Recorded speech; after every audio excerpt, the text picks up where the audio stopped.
Battle passes. They're in almost every game now. And well, if you think about it, it makes sense.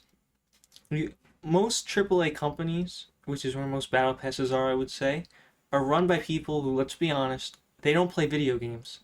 So with that in mind, they see the success of Fortnite and they see it makes over like $1 billion every year or something like that. And they make a lot of their money from their battle pass. It would be almost stupid as a company not to do it if you know nothing about video games, that is. Here's the thing though, is that most of the battle passes in all the AAA games are garbage. But yet, the battle pass system itself isn't inherently bad, because obviously it works in Fortnite. So I was thinking, I think it's worth talking about what makes the battle pass work in Fortnite and what actually makes it good. They get a better understanding of why the battle passes are so bad in all the other games, or at least not great, annoying, whatever. So the first thing is that Fortnite is a free-to-play game, so you spend no money to play it.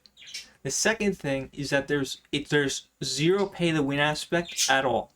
There's zero way for you to spend money that have a better chance of winning. So what that means is that, first of all, you don't need to buy the battle pass. You could just play Fortnite and have a great time. But there's something the battle pass does add to the game. Because if you look at Fortnite very objectively, if there was no battle pass, there's basically no content in the game. All you do is win. That's it. There's no real motivation to play. And I think you might start to see why a battle pass is good for Fortnite.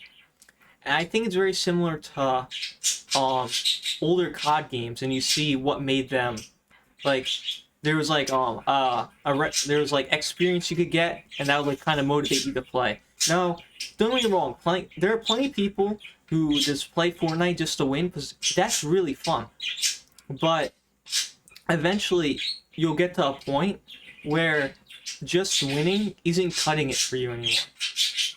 And that might never, most people might never reach that point. They might reach a point where they quit before they actually get bored of winning. And that also assumes that someone's good enough to win. Now, if someone were to get to this point, the Battle Pass, in a way, is the content. Now, what do I mean by that? If you think about it, when you play for free, there are missions you can do. So, on top of us trying to win, you can try and do those missions, and what do you get for those missions? You get unlock the Battle Pass stuff, whatever's in the Battle Pass. Now, if you're free, they have stuff in there, so there's still a reason to do it. Mainly, you could still get V-Bucks, so you could still work towards buying the skin or getting the Battle Pass.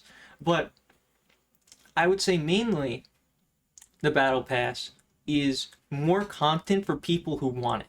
Because you could say, oh, well, people get it for the skin. And I think for most cases that's true, but I think most people get it for the journey. And when you think about this too, if you really want a skin, because most people who play Fortnite care more about having a skin than the skin. Now, there are certain skins, like, for example, the John Wick skin, that have a lot of value. But in general, all you really need is one skin, just so you don't have the default and you look different. And the second thing that I think why the Battle Pass works is because when you look at a game like Fortnite, they give you two avenues to get what you want.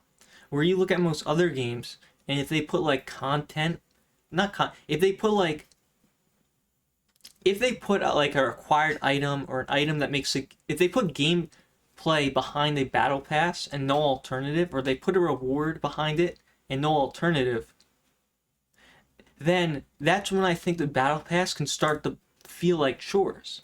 Where in Fortnite, the Battle Pass could feel like chores, but you don't have to buy the Battle Pass. You could just buy a skin. So if you don't want to do the Battle Pass, you could just buy some of the skins. Now, I'm sure there are some people who do the Battle Pass for the skin, but there are a lot of times where the skin isn't amazing, but I'm sure there's plenty of people who do the Battle Pass anyway, because it's just fun to do the missions and level up. And on top of that, when you unlock the skin, you also in a way unlock content, as a lot of skins in the Battle Pass will have certain missions you can do. They get a cooler version of that skin. So even after the Battle Pass is complete, there's more you can do.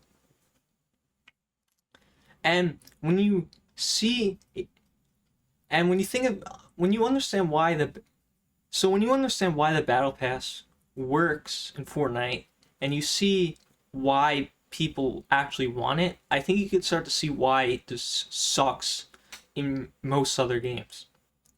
I think a lot of other games, like, they force you to feel like you need the Battle Pass, where in Fortnite it's just more content. In a way, it's almost like DLC. In other games, you might feel like you have to get it because you want whatever's behind it. So most games that don't make you feel like you need the Battle Pass, there's a second reason why they're bad. And I would say it's this. The game isn't designed for a Battle Pass. That's simply it. Fortnite is a game that's designed to work very well with a Battle Pass because it's free and it's an online game, and all you do is try and win against 100 other people.